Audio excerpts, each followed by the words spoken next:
حضرت خلیفہ ثانی رضی اللہ تعالیٰ عنہ نے حضرت سعد رضی اللہ تعالیٰ عنہ کو واپس بلا لیا۔ شاہ ایران یزدگرد نے 1.5 لاکھ کا لشکر جرار تیار کر لیا اور مدائن پر قبضہ کرنے کے خواب دیکھنے لگا۔ سارے ایران میں ایک نیا ولولہ پیدا ہو گیا۔ ایک بڑا خطرہ قریب آتا دیکھ کر مسلمان ہوشیار ہوئے۔ اس وقت عراق کے مفتوحہ علاقوں کے لیے کوفہ دارالامارت تھا اور حضرت عمار بن یاسر امیر تھے۔ انہوں نے فوراً حضرت خلیفہ ثانی کو اطلاع دی اور آگے بڑھ کر خطرہ کا مقابلہ کرنے کی اجازت مانگی۔ یہ اطلاع پاتے ہی حضرت خلیفہ ثانی نے اصحاب سے مشورہ کیا۔ انہیں خیال آیا کہ ایرانیوں کی بار بار سرکشی کا موجب مسلمانوں کا سلوک تو نہیں، کہیں ہمارے لوگ ان پر سختی تو نہیں کرتے۔ ہرمزان سے بھی پوچھا گیا تو اس نے کہا، امیر المؤمنین، جب تک یزدگرد زندہ ہے یا ملک کے اندر ہے، فوج کشی اور بغاوت ہوتی رہے گی، کیونکہ ایک ملک میں 2 بادشاہ نہیں رہ سکتے۔ حضرت عمر رضی اللہ تعالیٰ عنہ نے فرمایا، میں نے اپنے لشکر کو حکم دیا تھا کہ وہ حلوان سے آگے نہ بڑھے اور ایرانیوں کے ساتھ جان بوجھ کر نہ الجھے، مگر اب خود یزدگرد ہماری دشمنی سے باز نہیں آتا تو ہم مجبور ہیں۔ حضرت خلیفہ ثانی نے نعمان بن مکران کو اس نئی مہم کا امیر مقرر فرمایا اور 30,000 مجاہدین کے ساتھ بڑھنے کا حکم دیا۔ ایران کا 1.5 لاکھ لشکر نہاون میں ڈیرے ڈالے ہوئے تھا اور عربوں پر کاری ضرب لگانے کی تیاری میں مصروف تھا۔ نعمان اپنا لشکر لیے ہوئے بڑھا، حلوان میں قیام کیا اور آگے بڑھ کر نہاون کے قلعہ کے سامنے جا اترا۔ نہاون کا قلعہ پہاڑ کی طرح مضبوط تھا۔ کوہ الوند کے دامن میں ایک چھوٹا سا پہاڑ معلوم ہوتا تھا۔ فیروزان نے اسے اور مضبوط بنا کر اس کے ارد گرد گوکھر بچھا دیے تھے اور بظاہر اسے ناقابل تسخیر بنا دیا تھا۔ اتنے بڑے ایرانی لشکر کی موجودگی کے باوجود فیروزان کی احتیاط بالائے احتیاط تھی۔ وہ قلعہ بند ہو کر بیٹھ گیا۔ کبھی کبھی ایک آدھ دستہ فوج قلعہ کے دروازہ سے باہر نکلتا اور معمولی چھیڑ چھاڑ کے بعد اسے قلعہ میں واپس بلا لیتا۔ فیروزان جانتا تھا کہ کھلے میدان میں عرب شیروں کا مقابلہ ناممکن ہے، اس لیے اس نے قلعہ بند رہنے میں ہی سلامتی دیکھی۔ محاصرہ کو 2 مہینے گزر گئے۔ عرب مجاہد اس بیکاری سے تنگ آ گئے، رسد بھی ختم ہونے لگی۔ انہوں نے سپہ سالار سے درخواست کی کہ ہمیں قلعہ پر بڑھنے اور شہید ہونے کی اجازت دی جائے۔ نعمان نے کہا، یاد رکھو یہاں صبر کا امتحان ہے، جو فریق بے صبری کرے گا اسے شکست ہوگی۔ فیروزان اپنے تجربہ سے فائدہ اٹھا رہا ہے، وہ تمہیں آزما رہا ہے، تم اس آزمائش پر پورے اترو۔ ادھر ایرانی بھی قلعہ بندی سے اکتا گئے۔ فیروزان سے کہا، 1.5 لاکھ بہادر سپاہی جن کے ذمہ ایران کی پشت پناہی اور نجات کا انحصار ہے، 2 ماہ سے قلعہ میں قید ہے، ہماری یہ سزا کب ختم ہوگی؟ فیروزان نے کہا، گھبراؤ نہیں، میں نے دیکھا ہے کہ کھلے میدان میں عرب شیر ہیں، ان کا مقابلہ ناممکن ہے۔ تم تو 1.5 لاکھ ہو، رستم تم سے بھی زیادہ لشکر لایا تھا، درفش قادیانی اپنے سر پر لہرایا تھا، مگر کھلے میدان میں نہ رستم رہا نہ درفش قادیانی۔ کیا تمہیں زندگی اچھی نہیں لگتی؟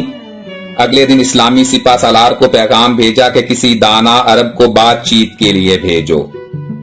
مغیرہ بن شعبہ گئے بے کھٹکے فیروزان کے تخت تک پہنچے۔ مصاحبوں نے روکا، فیروزان نے انہیں ڈانٹا، کرسی اپنے تخت کے پاس رکھوائی اور کہا، تم نے ہمارا اچھا خاصا علاقہ لے لیا ہے، ہم تمہیں معاف کرتے ہیں، تمہاری گستاخی اور جسارت سے درگزر کرتے ہیں، بہتر یہی ہے کہ اب تم یہاں سے بھاگ جاؤ، ورنہ تمہاری ایک ہڈی بھی ڈھونڈے سے نہ ملے گی۔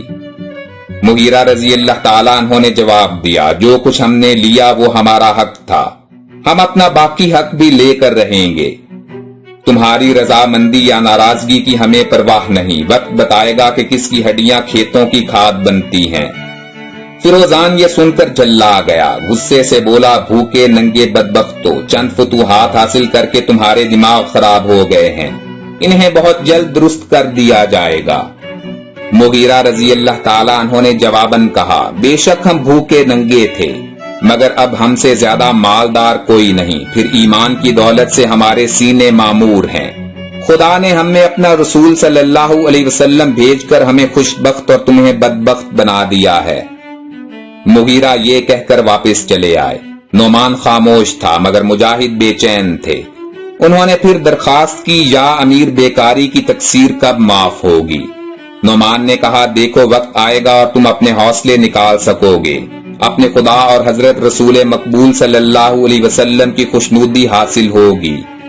کلا مضبوط ہے، ارد گرد گوکھر بچھے ہوئے ہیں، میں جان بوجھ کر تمہیں ہلاکت میں کیسے ڈال دوں؟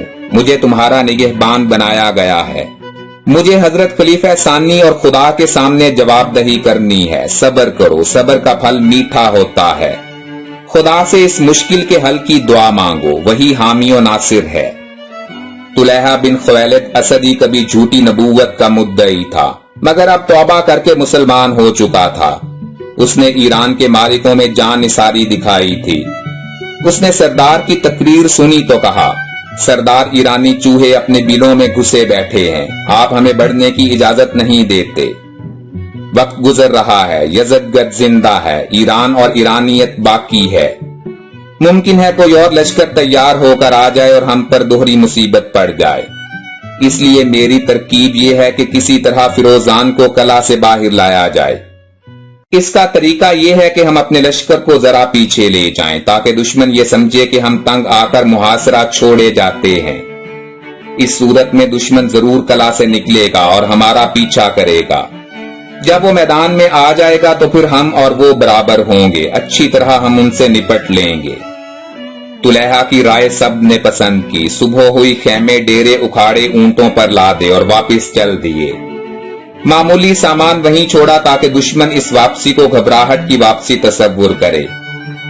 ادھر اسلامی فوج واپس ہوئی، ادھر فیروزان کے جاسوسوں نے اطلاع پہنچائی۔ میدان خالی پا کر فیروزان بڑی شان سے باہر نکلا۔ ادھر ادھر اطمینان سے دیکھا، بھالا لشکر کو قلعہ سے نکالا، گھوڑوں کی باگیں اٹھائیں تاکہ اسلامی لشکر پر آخری کاری ضرب لگائے۔ مجاہد قلعہ سے کچھ دور جا کر ٹھہر گئے۔ نعمان نے میمنہ اور میسرہ درست کیا، صف بندی اچھی طرح کر لی اور حکم دیا کہ دشمن کا انتظار کر لو۔ 3 تکبیروں پر کان لگاؤ۔ پہلی تکبیر پر اپنے ہتھیار سنبھالو، یہ دشمن کی آمد کی تکبیر ہوگی۔ دوسری پر حملہ کے لیے تیار ہو جاؤ اور تیسری تکبیر پر حملہ کر دو۔ فیروزان اپنا لشکر لیے تیزی سے بڑھتا ہوا آ رہا تھا۔ وہ قلعہ سے بہت دور آ گیا۔ اس نے اسلامی لشکر کو دیکھا تو گھبرا گیا۔ عرب مجاہد قریب تھے اور قلعہ دور، کیا کرے؟ بڑھے تو شیروں کی کچار ہے، ہٹے تو مجاہدین کی تلوار ہے۔ آخر اسے لشکر کو بڑھاتے ہی بنی۔ نعمان نے ایرانی لشکر کو آتے دیکھا تو پہلی تکبیر کہی۔ مجاہد پہلے ہی ہوشیار بلکہ تیار تھے، خوش ہو گئے۔ دوسری تکبیر کی آواز کان میں پڑی تو مسرت سے جھوم اٹھے۔ اب ایرانی لشکر بہت قریب تھا۔ نعمان نے تیسری تکبیر کہی۔ مجاہد آندھی کی طرح بڑھے اور طوفان کی طرح چڑھے۔ گھوڑوں کی باگیں اٹھائیں، تلواریں چمکائیں، نیزے لہرائے اور نشہ شہادت میں سرمست ہو کر دشمن پر جا پڑے۔ فیروزان گھبرایا مگر لشکر جم کر لڑنے لگا۔ زور کا رن پڑا، گھمسان کی جنگ شروع ہو گئی۔ لاشوں پر لاشیں گرنے لگیں، تلواریں بجلی بن گئیں، نیزے کچا کچ کرنے لگے۔ جھنکار تھی یا کچا کچ کی تکرار، زخمی تڑپتے تھے، کٹے ہوئے اعضاء پھڑکتے تھے، خون کی ندیاں بہہ رہی تھیں، میدان میں کیچڑ سا ہو رہا تھا۔ گھوڑوں کے پاؤں مہندی سے زیادہ سرخ ہو رہے تھے، جسم پر خون کے چھینٹے تھے۔ مجاہدین کی تلواریں نہیں، لباس بھی خون آلود تھے۔